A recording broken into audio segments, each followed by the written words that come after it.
ಪ್ರಾದೇಶಿಕ ಆಯುಕ್ತರಿಗೆ ಕರ್ನಾಟಕ ಸರ್ಕಾರ ಕಾಂಗ್ರೆಸ್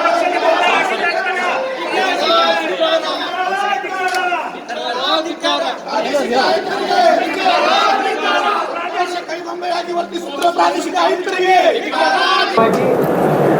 ಆರ್ಸಿಯವರ ನಡವಳಿಕೆಯನ್ನು ಖಂಡಿಸಿ ಈ ಚುನಾವಣೆಯ ಪ್ರಕ್ರಿಯೆಯಿಂದ ನಾವು ಬಹಿಷ್ಕಾರ ಮಾಡಿದ್ದೀವಿ. ಕಾರಣ ಇವತ್ತಿನ ಮಹಾನಗರ ಪಾಲಿಕೆ ಮಹಾಪೌರ ಮತ್ತು ಉಪ ಮಹಾಪೌರ ಚುನಾವಣೆ ಸಕ್ರಮವಾಗಿಲ್ಲ, ಕಾನೂನು ರೀತಿಯಾಗಿಲ್ಲ. ಕೋರ್ಟಿನ ಆದೇಶ ಈಗಾಗಲೇ ಮತ್ತೆ ಹೈಕೋರ್ಟ್ನಲ್ಲಿ ಮತ್ತೆ ಕಾರ್ಪೊರೇಷನ್ಗೆ ನೋಟಿಸ್ ಜಾರಿಯಾಗಿದೆ.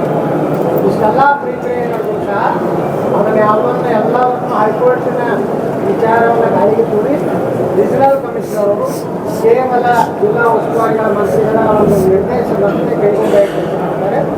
ಈ ಒಂದು ಹಿನ್ನೆಲೆಯಲ್ಲಿ ನಾವು ಈ ಚುನಾವಣೆಯಲ್ಲಿ ಬಹಿಷ್ಕಾರ ಮಾಡಿ ಇಲ್ಲಿ ಬಿಜೆಪಿಯ ನಾವೇ 18 ಸದಸ್ಯರಿದ್ದೀವಿ, ಲೋಕಸಭಾ ಸದಸ್ಯರು ಮತ್ತು ನಾನು ಒಗ್ಗಟ್ಟಾಗಿ ಈ ಒಂದು ಪ್ರಕ್ರಿಯೆಯಲ್ಲಿ ಭಾಗವಹಿಸಿ ಭಾರತೀಯ ಜನತಾ ಪಾರ್ಟಿ ವಿಜಯಪುರ ನಗರದಲ್ಲಿ ಒಂದು ರೀತಿ ಭದ್ರವಾಗಿ ಒಂದು ಬಂಡೆಗಾಲಿನಂತೆ ನಾವು ಮೊದಲ ಶಕ್ತಿ ಪ್ರದರ್ಶನವನ್ನು ಮಾಡಿದ್ದೀವಿ. ಚುನಾವಣೆನೇ ಅಕ್ರಮವಾಗಿ ಮಾಡ್ತಾ ಇದ್ದಾರೆ.